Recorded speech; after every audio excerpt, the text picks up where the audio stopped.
Mira, decía Ortega que lo que nos pasa es que no sabemos qué nos pasa.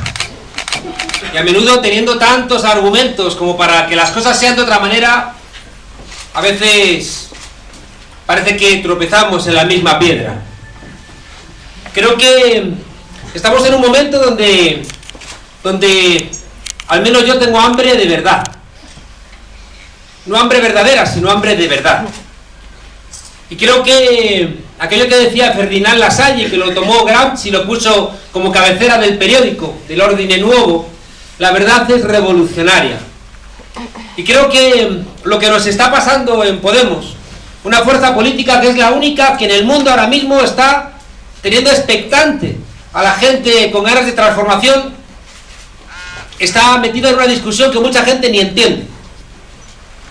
Y que ese reclamo que hemos escuchado en el último año de unidad, unidad, unidad, parece que lo habíamos entendido y de pronto el mensaje que estamos dando es todo lo contrario. Si no explicamos las cosas, parece que, no sé, que hay una suerte de maldición, donde estamos otra vez cometiendo errores que suenan a errores ya cometidos.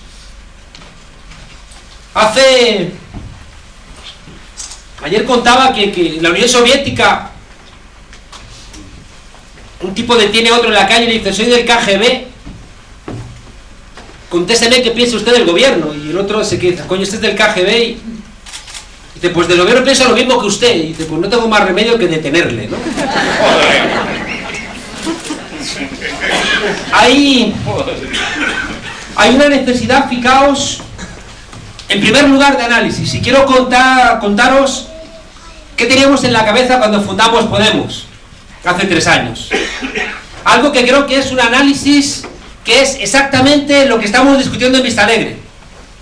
Y cuando os digo que tengo hambre de verdad, es que parece que estamos discutiendo sobre tonterías, y no.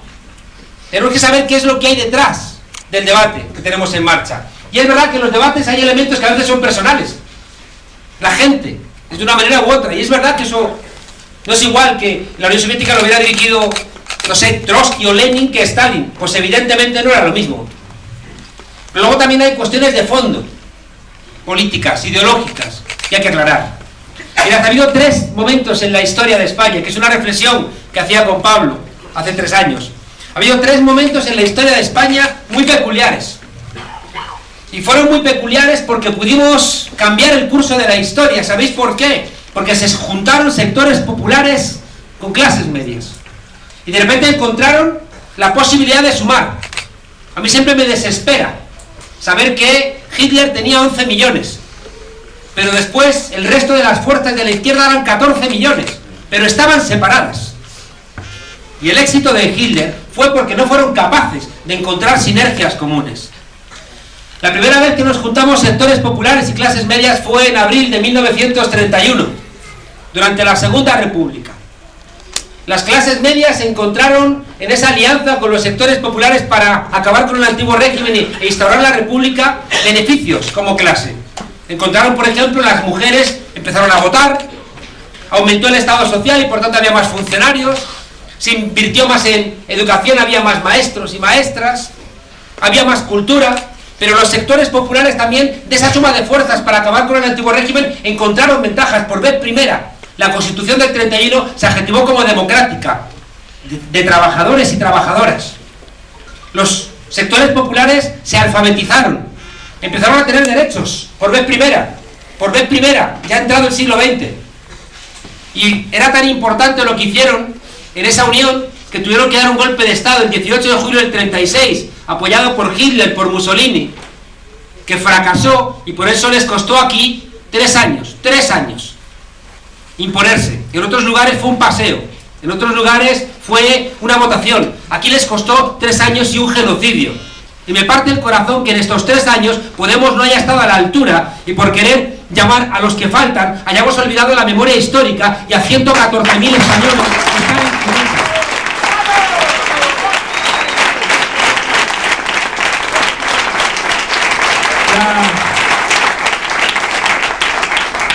La segunda vez que nos juntamos sectores populares y clases medias fue durante la transición. Y en la transición, fijaos, encontramos razones comunes para acabar con el franquismo. Pero hay un elemento diferencial con la Segunda República, de esa tensión entre sectores populares y clases medias que se convirtió en un diálogo. ¿Y sabéis dónde está la diferencia? Que en el año 77, los pactos de la Moncloa, el Partido Comunista, dirigido por Santiago Carrillo, le dijo a los trabajadores: iros a vuestra casa. ¿Y sabéis qué pasó? Primero, que los trabajadores no le hicieron caso. Unos se fueron a su casa, pero el año 79 fue el año de mayor conflictividad laboral de la historia de nuestro país. ¿Y sabéis qué pasó? Que los trabajadores lo que hicieron fue dejar de confiar en el Partido Comunista, y en el año 82 le dieron el poder al Partido Socialista. Durante la transición, fijaos, los sectores populares le entregaron a las clases medias de las de entonces, que eran clases medias de verdad. Es que ahora hay gente que gana 1000 euros y se cree clase media. Digo, ¿pero tú de qué vas? No, es que gano 1000 euros y yo piloto. ¿Tú qué vas a pilotar? ¿Qué dices? Fijaos que durante la transición fueron las clases medias las que dirigieron el proceso de la transición, porque mandaron a los sectores populares a su casa. Incluso así, fijaos, tuvieron que hacer el golpe de estado del 23F para terminar de domesticarnos, porque ni siquiera así tenían claro que fueran a triunfar. ¿Y sabéis en qué se verifica eso? Se verifican cosas que en Madrid, por ejemplo, lo notamos. Notamos, por ejemplo, que a diferencia de Finlandia, es que se reunieron en un restaurante, Fernando Abril Martorell y Alfonso Guerra, y le entregamos, por el voto a los 18 años y el divorcio, les entregamos la educación pública. En Finlandia, la educación es pública y no hay un apoyo privado, no hay un apoyo con dinero público a la enseñanza concertada. ¿Qué ocurre? Que todas las familias saben que iban a llevar a sus hijos a la enseñanza pública, y una enseñanza pública que es la responsable del gran éxito que tiene educativo Finlandia. Si hay tantas escuelas concertadas es precisamente porque en el momento aquel de la transición los sectores populares dejaron de dialogar con las clases medias, y por tanto la dirección del proceso le correspondió a las clases medias. Claro que todos ganamos, por supuesto, pero fijaos que tenemos el estado social más débil de la Unión Europea de los 15, tenemos el menor gasto social del entorno, tenemos una serie de elementos que ¿en qué reposan? Reposan precisamente en que ese diálogo se frenó y lo entregamos, marchándonos a nuestra casa, a esos sectores de clase media que lo que querían era parecerse a los sectores de la clase media alta. Y al final se terminaron mimetizando. Y ahí está Felipe González, rodando vídeos para un broker iraní, pidiéndole favores a un dictador de... Y es lo que explica también, fijaos, que nos pueda decir Rajoy: no, es que sube la luz porque es que, claro, como no llueve, no hay viento, entonces, pues ayer hizo mucho viento y llovió, ¿va a bajar la luz? Pues no, va a bajar la luz porque haga viento y llueva, ¿no? Entonces, fijaos, la tercera vez que nos juntamos sectores populares y clases medias fue en el 15M. Clases medias proletarizadas, clases medias que de repente le frenaron el ascenso social, clases medias que de repente dijeron: ¿qué está pasando aquí? Que de repente me están condenando, ¿no?, a no tener ningún tipo de bienestar social ni laboral. Y nos encontramos en las calles con los sectores populares que venían con las peleas de siempre, y de repente dijeron: qué bien que seamos más. Y ahí ocurrió una cosa, fijaos, que creo que es el corazón, o uno de los corazones de la discusión que estamos manteniendo ahora mismo. Y os lo voy a contar con un ejemplo. En el País Vasco, en Guipúzcoa, el gobierno vasco puso en marcha, por presión del sector popular, sobre todo feminista, las casas de la mujer. Las casas de la mujer, fijaos, en Guipúzcoa están en una zona de clase media, incluso clase media alta. Y van muchas mujeres porque tienen problemas de las mujeres, son casas autogestionadas, donde puede haber un curso, por ejemplo, de envejecer siendo bella. Es decir, cursos, fijaos, son cursos que lo que te enseñan es que envejecer es hermoso, y que no tienes que hacer como Madonna, pasártela en el quirófano. Son cursos, fijaos, de empoderamiento de las mujeres, son cursos de reconocimiento de los problemas específicos de las mujeres. ¿Y quiénes van a estas casas de la dona? Van mujeres de la clase media y de la clase media alta. ¿Y sabéis cuál es la magia? Que allí, en esa casa de la mujer, ¿sabéis quién va también? La mujer que le limpia a esa señora de clase media alta. Y ahí sabéis qué ocurre, que la mujer de clase media alta se encuentra con la mujer que le limpia y se da cuenta allí de que comparten muchas cosas. Y que la única diferencia es que la otra no tiene dinero y por eso limpia, pero sus problemas son muy parecidos. Y sus vivencias humanas son muy parecidas. y su corazón es muy parecido. Y ahí ocurre algo que es esencial. Ahí ocurre una cosa que se llama empatía. Y la empatía, amigas y amigos, se hace en esos lugares, se hace en la calle, se hace donde vivimos, no se hace en los parlamentos. ¿Quién demonios quiere separar calle y parlamento? ¿Quién no quiere que tengamos esa empatía? ¿Quién quiere separar a los sectores populares y a las clases medias? ¿Quién quiere terminar con la sensibilidad de cambio?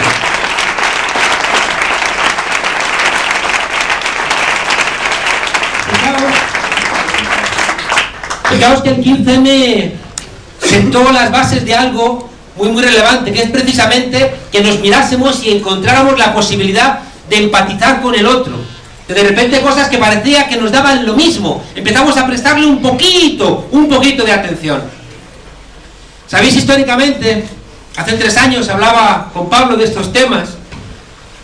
Vivimos en sociedades capitalistas que sabéis que funcionan siempre con ciclos de crecimiento, luego de caída, según que haya un buen nuevo desarrollo productivo, sea el vapor, sea los químicos, sea el motor de explosión, y siempre sube la economía y luego baja. ¿Sabéis qué ocurre invariablemente? Invariablemente cuando baja, siempre hay un comportamiento repetido desde finales del siglo XIX.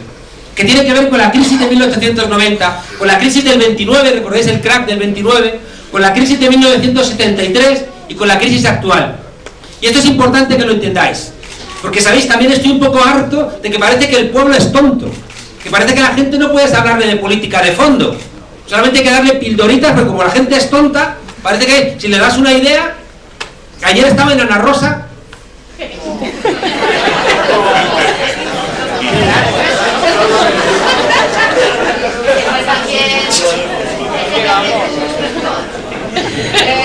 a veces tengo mis recompensas. Un día estaba allí, como la semana después de que entró Podemos en el Parlamento, y estaba allí Pilar Cernuda, que sabéis que es esta periodista que dijo que olíamos mal. Y recuerdo que fui, me hizo una pregunta y dije: señora Cernuda, antes de contestarle, que lo voy a hacer con mucho gusto, quiero decirle que hoy me he duchado 2 veces. Una me parecía poco.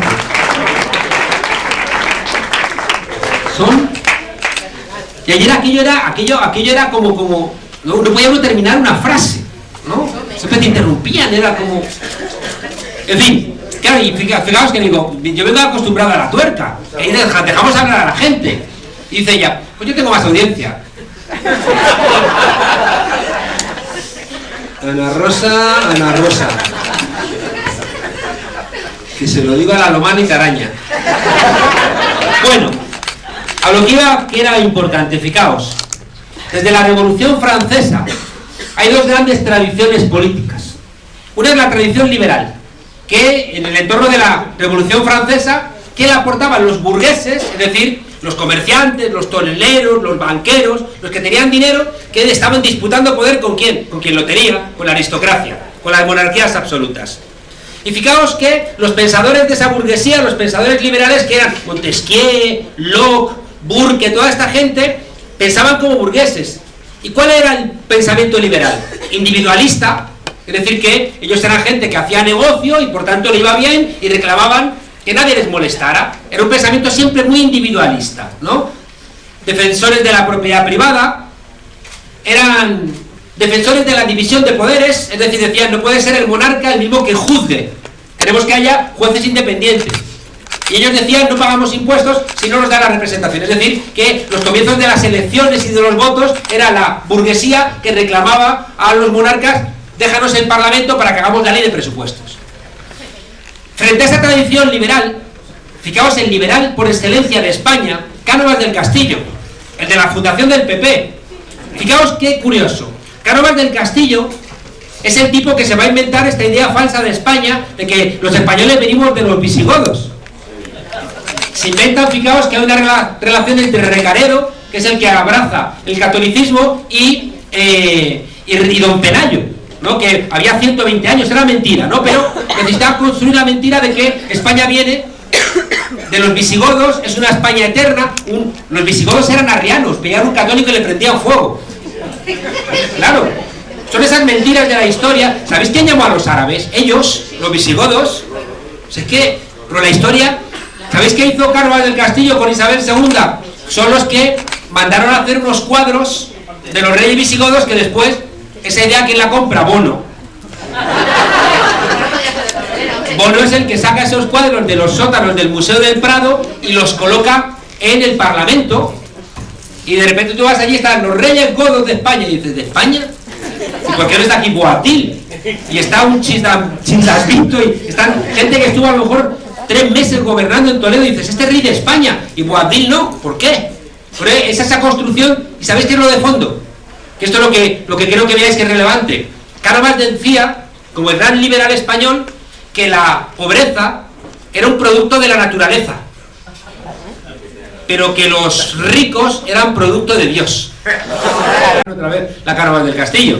Decía, fijaos, que la nación es el instrumento de Dios, y por eso la nación es la nación de propietarios. En la nación, que la representaba el Parlamento, en esa teoría liberal, no votabais las mujeres. No votabais las mujeres. Pero en cambio el Parlamento representaba. No votaban los trabajadores. No votaba el que no tuviera renta, pero fijaos, el Parlamento lo representaba. Por tanto, fijaos, esa teoría liberal que tuvo siempre enfrente, la teoría democrática. ¿Y la teoría democrática qué era? Pues la teoría democrática es lo de la novela Espartaco, que conocéis. Espartaco que reúne a los esclavos, ¿no? Después de almorzar, y le dice, mirad a vuestro alrededor y decidme una sola cosa que no hayáis construido vosotros. Y mirad a vuestro alrededor y dice, todo lo hemos hecho nosotros, los trabajadores. Pues mirad otra vez a vuestro alrededor y decidme una sola cosa que sea vuestra. Y mirad a su alrededor y dicen, nada es nuestro. Pues entonces, en la revuelta, no tenemos nada más que perder que las cadenas. Fijaos que la tradición democrática lo que propugna es la soberanía popular, la justicia y la igualdad. ¿Qué ha pasado durante el siglo XIX y parte del XX? Que la tradición liberal y la tradición democrática han estado peleándose. Porque los liberales, como Karl Marx del Castillo decía textualmente, estoy en contra del sufragio universal. Porque él decía, claro, si los pobres son más que los ricos, si le damos el sufragio a los pobres, nos joden a los ricos. Lo decía así. Y Luis Napoleón Bonaparte, que era listo, decía, no, vamos a darles el voto, van a estar más contentos y nos van a votar a nosotros. Cuidado. Cuidado, que a veces van 2 pasos por delante de los pueblos. ¿Qué quiero que tengáis claro? Que durante el siglo XX la tradición democrática se fue contaminando de la tradición liberal, y la tradición liberal se fue contaminando de la tradición democrática.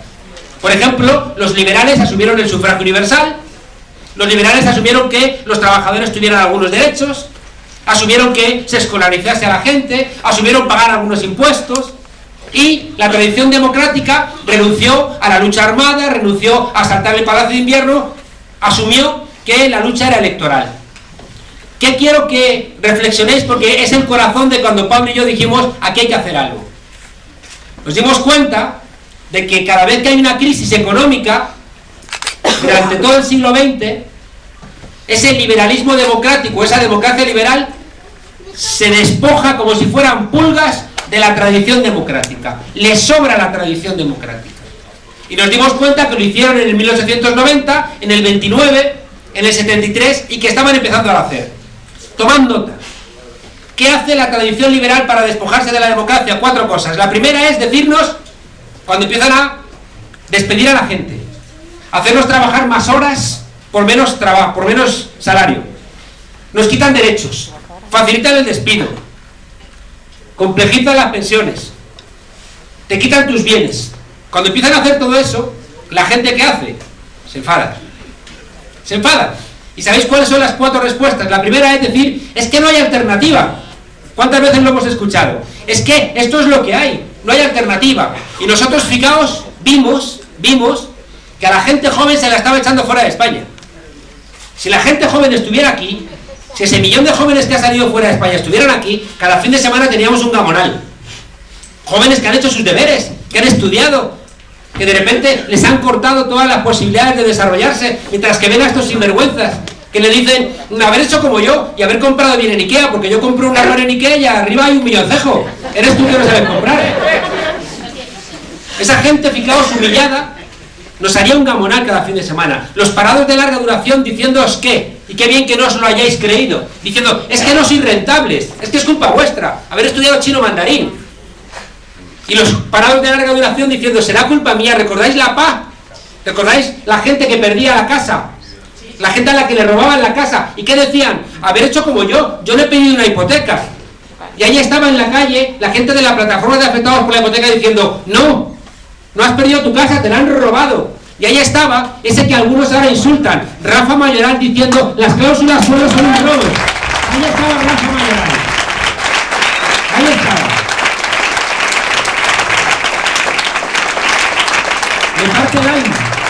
Me parte el alma que Rafa, que estaba ahí a pie de calle apoyando como abogado a la plataforma de afectados por la hipoteca, que alguien ahora venga a insultarle en una pelea interna. En algo nos hemos equivocado profundamente. Cuando una gente como Rafa, alguien puede insultarles en una pelea interna.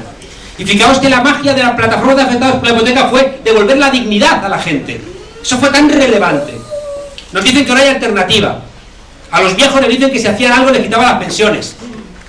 Metieron la ley Mordaza. Si eso no funciona, ¿sabéis cuál es el siguiente paso? Buscar uno de ellos que hable como si fuera uno de los nuestros. Es una de las principales. Claro. Y fijaos que aquí lo intentaron. Riverita. Claro, Rivera es un invento del IBEX 35. Tuvimos una bronca en la ejecutiva de Podemos. Y fijaos en cosas que teníamos que haberlas dicho antes. Porque las cosas que más vale una vez amarillo que 100 colorado. O al revés, ¿no? ¿Cómo es el dicho?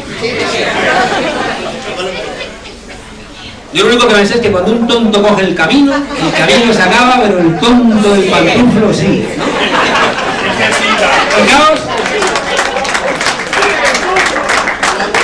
Fijaos que hubo una discusión interna. Y tiene que ver con Vista Alegre, porque había compañeros que decían, no hay que hablar mal de Rivera. Porque como a la gente le gusta, no hay que hablar mal de Rivera, pero era así el discurso, ¿eh? Es que a los nuestros no les gusta que hablemos mal de Rivera. Y yo decía, nos va a comer el bocadillo. Si dice lo mismo que nosotros, contra la corrupción, la casta, el cambiar la reforma electoral, pero es mentira. Este tipo está en contra de los excesos del sistema y ni siquiera. Está agitando la bandera de los dolientes, pero él que va a ser un doliente si es un vendedor de preferentes. O sea que decían, no nos metamos con él. Y recuerdo yo un día que me cansé, porque es que estaba planteando Rivera, ¿recordáis? Un tipo de reforma del IVA que decías, pero ¿cómo no vamos a decir nada? Y recuerdo yo que en un meeting dije, Riverita, el mismo IVA para un Ferrari y para un pollo, ya te vale. Y claro, y al día siguiente salió, la propuesta de IVA de Rivera es para los ricos y tal, pero esa noche recuerdo que menuda bronca me echaron. Juan Carlos, siempre haces lo que te da la gana, eres un verso libre, no sé qué.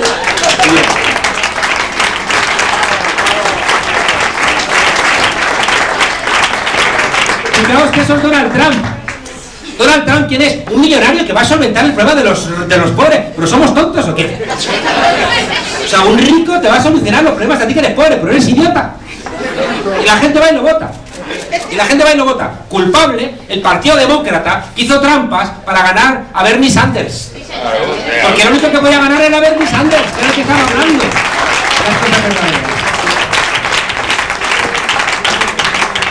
Y fijaos, cuando falla, os he dicho que decir que no hay alternativa, lo segundo que nos dicen es un populista de derechas. Si eso falla, lo tercero que es una gran coalición.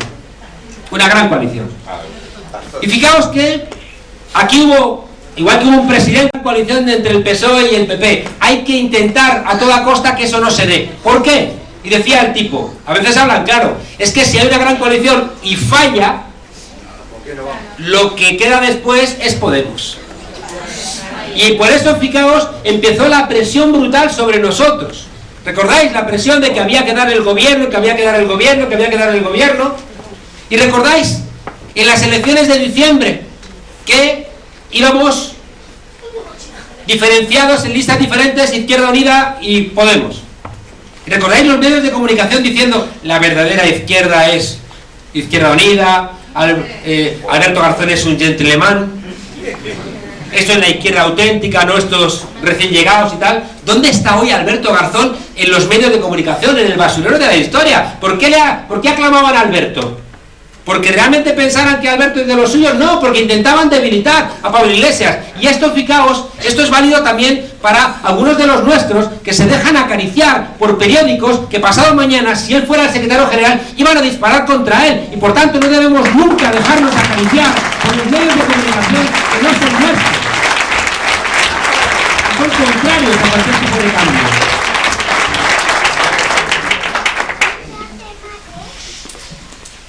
Fijaos que la discusión de Vistalegre 2 empezó seguramente el 15M. En el 15M yo recuerdo que tenía ya discusiones con los compañeros y después cuando fundamos Podemos, porque decían hay que representar el 15M. Y yo decía, no hay que representar al 15M, porque en el 15M hay mucha gente que no está ahí enfadada por una sociedad desigual, está ahí solamente porque le va mal a él o a ella particularmente. Claro que sí. Estuve la semana pasada con Dilma Rousseff en Sevilla, la presidenta de Brasil. Sabéis que ahora para dar un golpe de estado no hay que bombardear el Palacio de la Moneda ni prender el fuego al Reichstag. Ahora te dan golpes de estado legislativos, con el apoyo de los jueces y por supuesto de los Estados Unidos. Igual que ahora para cargarte un país no tienes que hacer como aquella foto del ejército alemán arrancando la barrera fronteriza con Polonia. Ahora te cargas a Grecia a través de las presiones, a través de los ordenadores con el sistema financiero.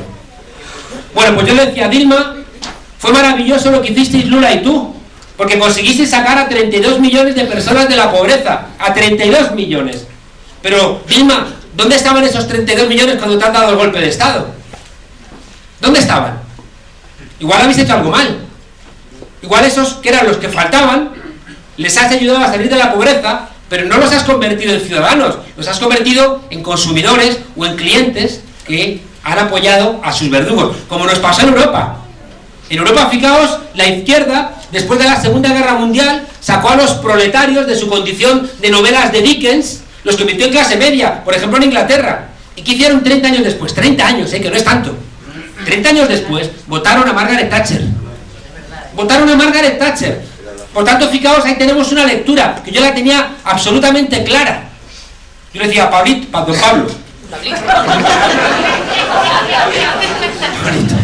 Pablo, no podemos representar esto, sino que lo que tenemos que hacer es aprovechar el enfado que hay para construir empatía con los problemas generales de nuestra sociedad. Hay que confiar en que la gente, de repente, la ha sacado de la crisis de su ensimismamiento, y lo que tenemos que hacer es darles herramientas para que se den cuenta de que cuando les iba bien, había mucha gente a la que no le iba bien, y que a lo mejor a ellos y a ellas no les iba tan bien como pensaban. Y que por tanto tenemos que aprovechar ese momento para reinventarnos. Yo lo tenía absolutamente claro, mientras que otros compañeros decían, no, hay que solamente representarlos y no hay que decir nada que les moleste. Pero es que era así, por eso no hablábamos de memoria histórica, no que les molesta. Joder, si llegamos a decir que no había que hablar del aborto cuando estaba Gallardón queriendo retrotraer el derecho a la interrupción voluntaria del embarazo 30 años, y no había que hablar del aborto porque había mujeres que nos apoyaban pero estaban en contra del aborto.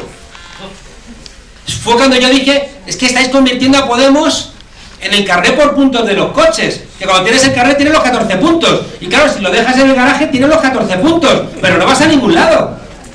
Y entonces yo planteaba que teníamos que buscar un equilibrio, había que mantener, y por eso os he contado en el comienzo, ese diálogo entre las clases medias y los sectores populares que nos hace ser más que ellos.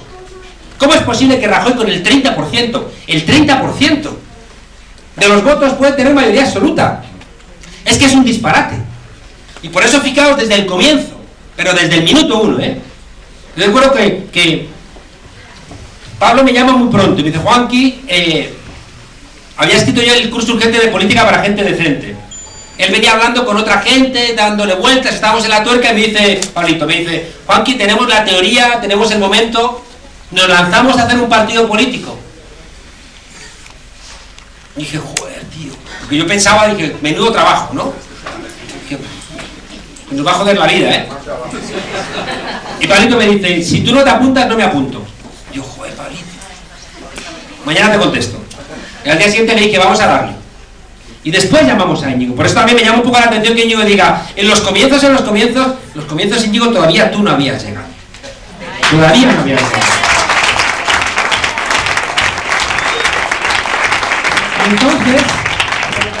Entonces, fijaos, recuerdo que en la discusión, yo decía siempre, utilizando el cantante ese que Prince, ese que ha muerto hace poco, que decía que ya no se llamaba Prince, sino el artista antaño llamado Prince, ¿no? Y yo decía, tenemos que reinventar el lugar antaño llamado izquierda, que no era reinventar la izquierda.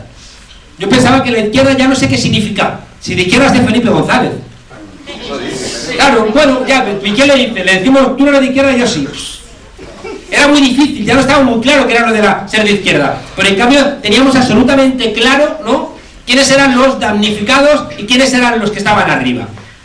Y fijaos, teníamos muy claro que yo le decía a Pablo, tenemos que ser capaces de ensanchar ese espacio. Tenemos que ser capaces de aprovechar la crisis y la conciencia que se está generando para que aumentemos la base y que no ocurra como siempre, que nos gana la derecha o que pueda haber una gran coalición entre el PSOE y el PP que impida las transformaciones. Y por eso, fijaos, la idea de unidad estaba desde el comienzo. Desde el comienzo. Es verdad que no pudimos ir en diciembre con Izquierda Unida. Estaba Cayo Lara. Y Cayo Lara había cosas que no entendía. Pero después con Alberto Garzón. Pero si Garzón habíamos estado con él en la plaza, en la Puerta del Sol, que no puede ser que por mantener de alguna manera tu identidad de partido estuviera gobernando Rajoy. Y decíais, unidad, unidad, no estéis solos, acompañaos, que los trabajadores y trabajadoras necesitan unidad. Y fuimos juntos. Bronca en Podemos, bronca. Porque había compañeros que decían, no hay que ir juntos. No hay que ir juntos. Y decíamos, pero si es que la gente lo está reclamando. Y sabéis que había, y esto tenemos también que decirlo, había gente que tenía miedo que al ir con la gente de Izquierda Unida, a ser personas con mayor experiencia, iban a quitar puestos de trabajo a los que estaban en Podemos. Había algo de esto, compañeros y compañeras. Había algo de esto.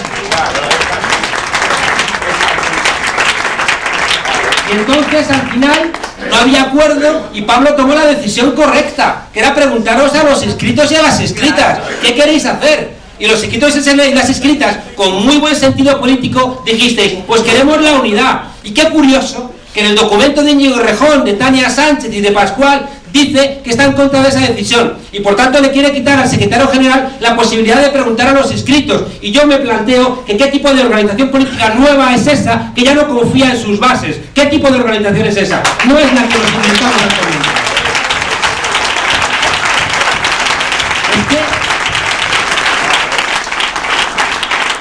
Es que el otro día, cuando estábamos defendiendo estas cosas tan de sentido común, ¿cómo va a ser Pablo secretario general si no gana sus documentos políticos?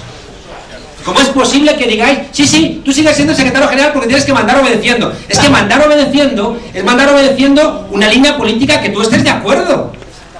O si no, ¿qué más da? Siempre el mismo. Sea una política más de derecha, más de izquierda, ¿qué estás diciendo? Yo siempre decía que esto es como obligarle a Sabina a cantar una canción de Bertín Osborne. Que la cante Bertín Osborne, ¿no? Entonces, fijaos, estábamos planteando que era de sentido común que Pablo iba a ser secretario general si ganaban los documentos de Pablo. Y que al mismo tiempo planteaba que el secretario general, si hay un empate en los órganos burocráticos del partido, tiene que tener la posibilidad de decir a las bases votar. Y resulta que va Montiel y porque quiere hacer fuerza de la corriente de Rejón, de Pascual y de Tania Sánchez, va y le llama al secretario general Saddam Hussein o Franco. Se les ha ido la pinza a algunos compañeros. ¿Perdón? Bueno, pues si quieres ahora lo discutimos. Ahora lo discutimos, incluso os pido que alguien lo busquéis y lo ponemos aquí para escucharlo. Bueno, ahora lo ponemos.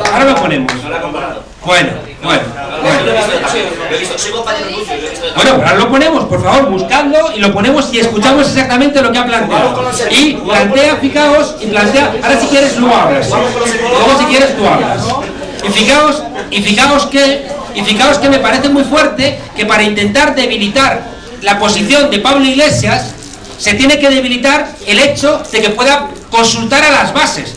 Y empieza Montiel, de alguna manera, digo, para mí, enajenado, a decir, ¿qué es eso? Eso de consultar a las bases, lo hacen las dictaduras. Cuando nosotros, fijaos, cuando Pedro Sánchez como partido, dijimos que lo correcto era lo que estaba haciendo Pedro Sánchez, consultar a las bases. Y es de sinvergüenzas y de caraduras, compañero. Y si tú estás ahí, te tienes que atribuir esto que estoy diciendo. Es de caraduras decir que Pedro Sánchez hacía lo correcto cuando consultaba las bases y que cuando Pablo Iglesias consulta las bases se equivoca. Es hacer trampa.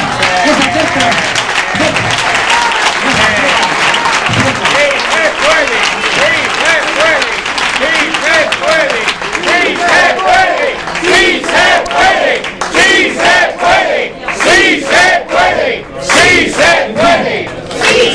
Os decía al comienzo de la charla, que tengo hambre de verdad. Claro. Tengo hambre de verdad y estoy cansado de mentiras. Y os pido por favor que alguien busque o de Montiel para que lo escuchemos. Y no sé si se puede poner ahí para que lo escuchemos. ¿Qué se hacía? Claro que se disculpó. Claro, pero no queremos aquí un PSOE no queremos traidores. No queremos traidores. Que no nos pase cualquier cosa. Que no nos pase cualquier cosa. Porque la estructura se replicaba, que tenía la capacidad de convocar al pueblo. O sea, el secretario general podía perder una votación en un Consejo Ciudadano Autonómico y directamente convocar una asamblea a los inscritos. Por tanto, se salta la organización y llama directamente al pueblo y por tanto llama directamente. Esto es una fórmula que se llamaba, esto está en teoría constitucional, se llama la forma plebiscitaria. Esto lo hacía Saddam Hussein, lo hacía Franco. No voy a mentir,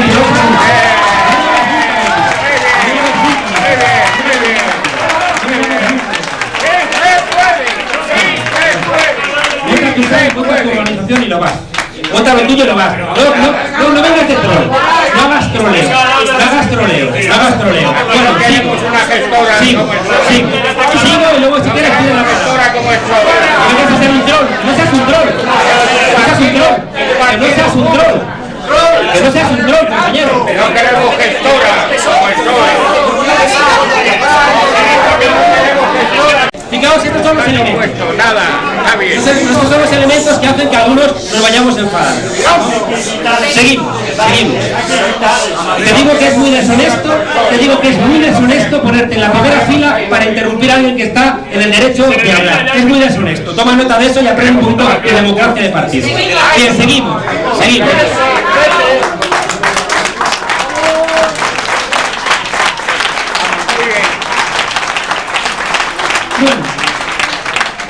Bueno, os decía que en la discusión de qué hacer, ¿no?, de si representar o reconducir, había elementos importantes de a dónde llevar esta organización. La transversalidad, fijaos, la teníamos diseñada desde muchísimos años antes de que existiera Podemos. Si uno mira los textos que veníamos escribiendo en la universidad, la idea de transversalidad está ahí infinitamente antes. Porque ya veíamos que era imposible con las lógicas muy identitarias propias de los partidos de la izquierda sumar nada, ¿no? Y que por tanto había que hablar de transversalidad. Pero cuidado, la transversalidad no puede ser oportunismo. La transversalidad no puede ser querer gustar a todo el mundo. La transversalidad no puede ser decir, a ver, tú qué quieres oír, tú qué quieres oír, y al final ir silenciando determinados problemas para conseguir más votos. Y aquí hay una discusión profunda que yo creo que tienen que ser las bases quienes lo clarifiquen. ¿Sabéis por qué? Porque uno de los planteamientos era, hay que seducir a la gente. Y uno decía, de acuerdo, pero cuidado, porque si simplemente seduces, lo que puedes ganarte es un polvo, pero para hacer política necesitas relaciones duraderas. Fijaos que seducir, si se convierte simplemente en engañar para que te voten, no sirve para absolutamente nada, porque cuando de repente tengas que pelear contra la troika, cuando tengas que tomar decisiones realmente conflictivas, cuando de repente hagan lo que han hecho tradicionalmente la derecha en este país, que te sacan a la calle, ¿recordáis? Es decir, que sacaron incluso con la iglesia más reaccionaria a cientos de miles a la calle. Si tú no tienes gente a la cual le has colocado en la agenda determinados problemas, ¿por qué va a salir la gente a defenderte? Y por eso, fijaos, yo era partidario de manteniendo esa transversalidad, de ir colocando en la agenda determinadas discusiones que permitieran que el pueblo fuera teniendo esa empatía, que nos permitiera tener una mayoría que, como ocurrió en el 31, después de la muerte de Franco, y en el 15M, encontráramos razones para trabajar conjuntamente. Fijaos que había compañeros que no lo veían así. ¿Y sabéis dónde se verificó eso? Cuando Pablo me dice que qué quería yo tener de responsabilidad en la ejecutiva, por cierto, otro de los elementos de la lista de Rejón, Tania Sánchez y Pascual, uno de los elementos es que el secretario general no pueda escoger a su equipo. Ya me diréis qué significa eso. Si tenéis los documentos, os invito a que leáis los documentos nuestros y también los documentos de Rejón y también los documentos de los compas anticapis, vais a ver que ahí lo que hay diseñado es una secretaría general sin atribuciones, una secretaría general que tiene, fijaos, la fecha de caducidad que no tiene, por ejemplo, la secretaría política. Tienes fecha de caducidad, no puedes escoger a tu equipo, no puedes convocar a las bases y al mismo tiempo diseñas una secretaría política muy fortalecida. Mira, eso lo que significa es que quieres tener más atribuciones que el secretario general sin tener el coraje de competir contra el secretario general. Y por tanto, aunque pongas un cartón piedra detrás, aunque tengas un cartón piedra detrás, estás compitiendo contra el secretario general. La conclusión final de todo esto, fijaos, es que si os dais cuenta y analizáis todas las discusiones que hemos tenido durante estos meses, son discusiones tácticas, no son discusiones estratégicas, no son discusiones de hacia dónde vamos, sino de cómo vamos. Fijaos que la primera discusión, el lunes lo hablé con Bustinduy y con Auxiliadora de la candidatura de Rejón en Sevilla. Yo les decía que la primera gran discusión que tuvimos fue con motivo del gobierno de Susana Díaz en Andalucía, donde había algunos que decíamos, no podemos darle sin más el gobierno a Susana Díaz, es un problema, decíamos, sería un problema que no tuviera ninguna otra alternativa, porque nosotros lo que no podíamos hacer era repetir ninguna cosa que pudiera ser acusada de pinza.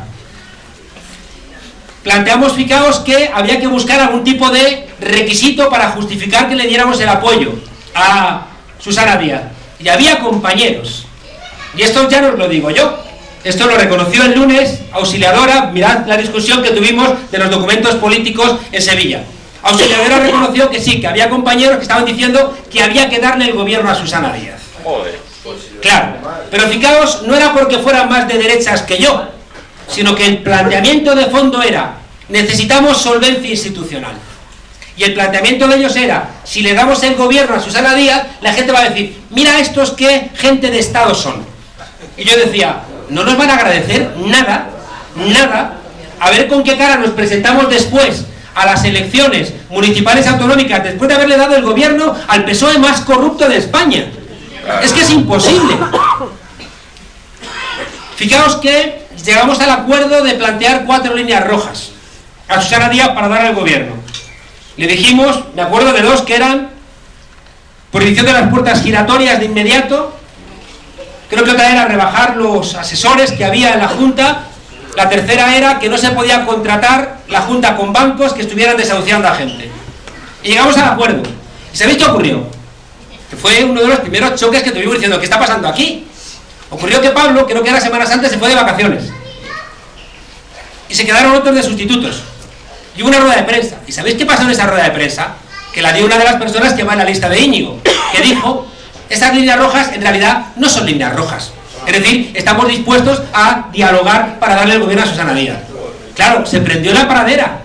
Se enfadó Teresa Rodríguez, se enfadó Pablo, me enfadé yo y dije, pero esto no es lo que hemos pactado. Esto no es lo que hemos pactado. ¿Y sabéis qué empezaba a pasar ahí? Algo que vuelvo a repetiros, que son cosas que teníamos que haberlos hablado antes. Yo escucho a Íñigo ayer quejándose de la tarea hecha durante estos 3 años, que ha tenido que salir Pablo a decir, oye, ¿cómo que no somos la oposición nosotros? Que yo creo que son cosas de enajenación. Íñigo no es así. Y de repente Íñigo dice, no, es que no somos la oposición, la tenemos en disputa con el PSOE. ¿Con el PSOE que le da el gobierno a Rajoy? ¿Estamos en disputa nosotros? ¿Pero estamos locos o qué? ¿Estamos locos o qué? Y sale diciendo que la tarea parlamentaria que hemos hecho no está bien. Claro, y le dice ya Ana Pastor, le dice Pepa Bueno, le dice a Íñigo, oiga, perdone, es que usted era el portavoz parlamentario. ¿Tendrá usted alguna responsabilidad si se ha hecho tan mal esto? Y va y dice, no, es que yo tenía gente por encima. Mirad, Íñigo tenía la Secretaría Política, la Secretaría de Organización, la Secretaría de Finanzas, prensa, redes y la portavocía parlamentaria. Y le ha parecido poco, Y yo le acuso, y por eso lo he planteado con esta dureza, de haber tenido demasiada prisa. ¿Quién dudaba que Íñigo era el número 2 de esta formación política? ¿Quién lo dudaba? ¿Quién lo dudaba? Nadie. Y de repente, fijaos, por estas prisas, hemos dado este espectáculo patético que hemos dado y hemos dividido a la organización. Por estas prisas. La conclusión de todo esto, fijaos, es que discutimos en Vistalegre algo muy claro, que ha habido que presentarlo con absoluta nitidez, porque había gente que no estaba diciendo la verdad. Resulta que se está diciendo con absoluta nitidez que si gana la lista de Íñigo Errejón, Pablo Iglesias no va a ser secretario general. Y pese a eso, Errejón presenta su lista. Y se le dice, Íñigo, esa lista implica que Pablo Iglesias, si gana tu lista, no va a ser secretario general. ¿Y cuál es su respuesta? Poner un Pablo Iglesias de cartón piedra detrás. Y dices, ¿pero qué nos está pasando en esta organización? ¿Pero qué nos está pasando? Son cosas que dices, no entiendo nada. No entiendo absolutamente nada. O de repente, fijaos, en esa misma campaña interna, el día que el PSOE e Izquierda Unida estaban aprobando los presupuestos del Ayuntamiento de Madrid. Y sale una campaña diciendo ni PSOE ni IU, insultando a los dos, y sobre todo haciendo equidistante al PSOE de Izquierda Unida. ¿Pero qué estáis haciendo? ¿Qué estáis haciendo? Y luego sale Rita diciendo que los logros del Ayuntamiento de Madrid son de solamente Podemos, y también disparando contra Izquierda Unida el día que el concejal de Hacienda, que es de IU, está aprobando los presupuestos. Dice, ¿qué nos está pasando en esta organización? ¿Qué está ocurriendo? Y por eso estoy diciendo que me parece que hay una crisis de adolescencia en Podemos, que hay gente que no está teniendo la madurez suficiente para entender que tenemos 5 millones de personas detrás, 5 millones, más 3 millones esperando para que podamos dar una respuesta a lo que os decía que era el gran planteamiento del modelo neoliberal: decirnos que no hay alternativa, colocarnos un populista de derechas, hacer una gran coalición o regresar a los años 30. Por eso, fijaos, yo creo que en Vistalegre al final se han clarificado las cosas. Me hubiera gustado que hubiera sido de otra manera, pero hay gente que creo que no ha tenido la honestidad que le correspondía. Resulta que, fijaos, nos tenemos que enterar por la prensa, y yo creo que a mí me hubiera gustado que me hubiera enterado como militante de base de esta organización. Me hubiera gustado enterarme de esa operación que van por ahí contando los medios del mate pastor. ¿Qué pasó? Porque yo lo que sí sé, y eso sí lo sé, es que en un momento muy inoportuno hubo unos compañeros que dimitieron. Y dimitieron para forzar la destitución del secretario general de Madrid y quitar a Luis Alegre y poner a Rita Maestre. Y fue una gran crisis. Y eso fue una cosa intencional. Y generó la primera gran crisis de Podemos. ¿Y sabéis qué hubo detrás de eso? Pues hubo simplemente un intento de controlar un territorio, que era Madrid, en la búsqueda de construir, tristemente, un partido dentro del partido. Y al final, fijaos, lo que estamos discutiendo en Vistalegre es eso. Estamos discutiendo en Vistalegre, tristemente, si vamos a evaluar lo que ha ocurrido en estos 3 años. Porque cuando tú haces un congreso, evalúas qué ha pasado. ¿Y qué ha pasado en esos 3 años? Bajo la Secretaría General de Pablo Iglesias, que tenemos 5 millones de votos, que tenemos 71 diputados, o 67 si contamos de Compromís, que tenemos una relación con las confluencias, algo que parecía imposible en la historia de nuestro país, que hemos logrado hablar de la plurinacionalidad no solamente en Euskadi y en Cataluña, sino también en Andalucía o en Extremadura o en las Castillas, que hemos sido capaces de, lo demostraba el otro día Pablo, de acorralar a la ministra con las preguntas del día 42 en el Parlamento, que obligamos a que los que nunca han comparecido tengan que comparecer, porque hay 71 diputados, que no pueden hacernos cambios constitucionales como nos hicieron con el 135, porque ya tenemos una minoría que puede bloquear ese tipo de decisiones. Si uno mira atrás, lo conseguido en estos 3 años es espectacular. Si no hubiera sido por la asistencia de Podemos, Trillo seguiría siendo embajador en Londres. Claro. Seguramente la Cristina de Borbón no se hubiera sentado en el banquillo. Seguramente no hubiéramos reaccionado con cosas que pueden parecer anecdóticas, pero no lo son. Cuando ese loco escribe que la mujer asesinada en Rivas hacia Madrid se había suicidado, y reaccionamos. ¿Y qué ocurre? Pues que los periódicos echan, los decentes, echan de sus redacciones a ese tipo que es un bárbaro. colocado en el Parlamento, en la agenda, la pobreza energética. Hemos sido capaces, fijaos, de que un juez se atreva a reconocer la dación en pago. ¿Por qué? Por lo que han planteado los compañeros. Cuando uno mira la historia del constitucionalismo y uno mira la historia de los derechos civiles, de los derechos políticos y de los derechos sociales, invariablemente, siempre que ha habido derechos, ha habido gente en la calle protestando. Nadie se levanta y dice, he dormido genial, voy a dar la jornada laboral de 8 horas. ¿Eso significa estar todos los días en la calle? No. Como os decía antes, vamos a poder tener el gobierno, quizás no en 2020, incluso a lo mejor antes. A lo mejor antes de 2020. Va a depender del pueblo. Si siguen recortando y la gente dice, hasta aquí hemos llegado, y realmente hay una crisis, pues habrá que dar una solución democrática, ¿no? Y por tanto, fijaos, es en esta discusión en las calles donde ocurre esa empatía que os decía y ese diálogo entre clases medias y sectores populares. No ocurre en el Parlamento. No ocurre con cosas que a mí me abochornan, como decir, apúntate en mi web y te invito a enseñarte el Parlamento, que nos tienen que regañar en el Parlamento por hacer del Parlamento algo interno de una pugna de partido. Por eso os digo que parece que estamos perdiendo el juicio. Parece que estamos perdiendo el juicio. Y de repente queremos construir en la sala constitucional del Congreso un regalito que daba Íñigo a quien se apuntara en su web. Y dices, pero Íñigo, tío, no hagas cosas que se ríen de nosotros. Estas primarias nos tienen que dejar mucho aprendizaje. Mucho aprendizaje. Fijaos que yo soy optimista. Yo soy optimista porque yo veo que en Estados Unidos, después de las primarias brutales, la Hillary Clinton traicionó, junto con el aparato del Partido Demócrata, Bernie Sanders. Les hicieron trampas. ¿Y qué ocurrió cuando terminaron las primarias? Que trabajaron juntos, codo a codo, contra el enemigo real, que era Donald Trump. Yo estoy convencido de que aquí va a ocurrir lo mismo.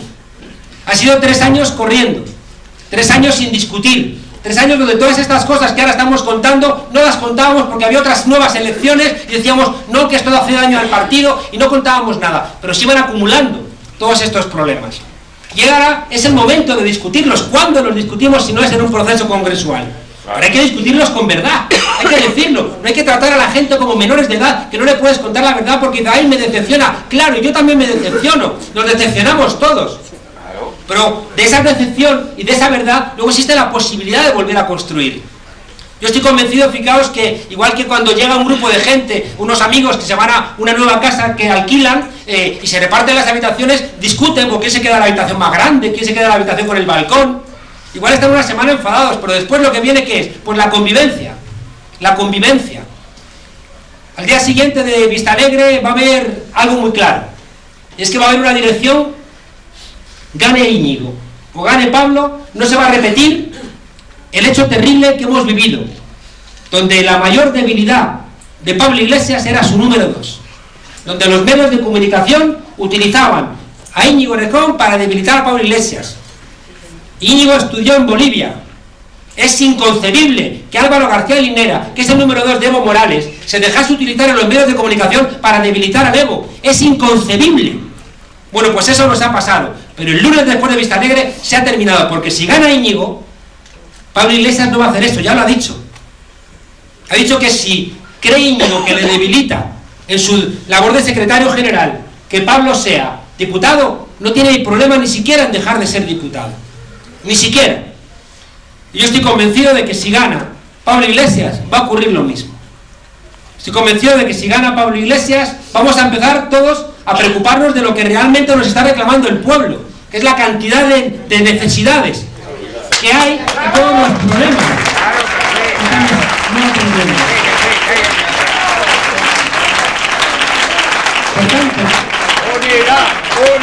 Por tanto, estoy absolutamente convencido, fijaos, que después de Vista Alegre vamos a volver otra vez a dejar de hablar de nosotros mismos. Después de Vista Alegre vamos a empezar a concentrar todas nuestras energías en lo que realmente es relevante. Y es cómo conseguimos parar a este gobierno y sustituirlo por un gobierno que realmente represente a los intereses de las mayorías. Estoy convencido de que también, fijaos, estamos saliendo de la teología política donde cualquier tipo de discusión se tiene que ver como una herejía. No.